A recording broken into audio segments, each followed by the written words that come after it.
Hukumutray hangin ahikay Panpunsyur bakum kisamla Mangin long nu saya kiwe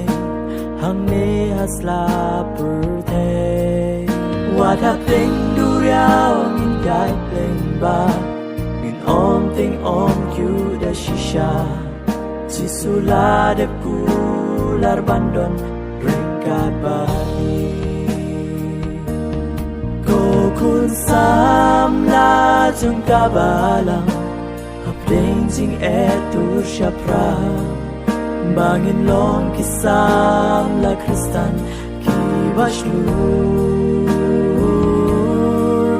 Wat hapling kat matong in yai tu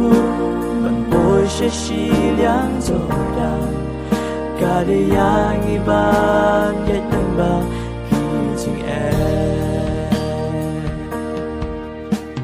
Chính luôn nhiên chóp ya chính sniu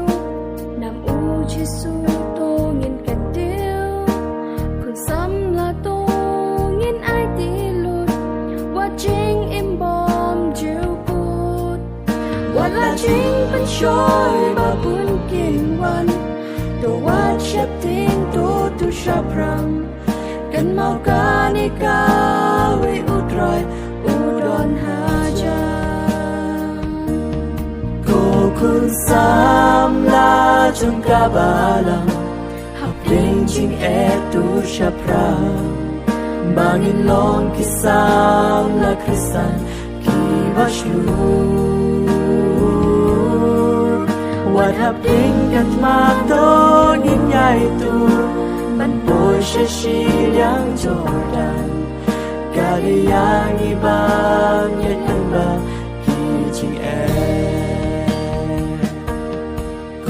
Kun sam la jung kabalang Hapling jing etu syapra Bangin long kisam la kristan kiwaslur Wat hapling kat matong in yai tu Ban boy shiliang jordan Kali yang ibang yet namba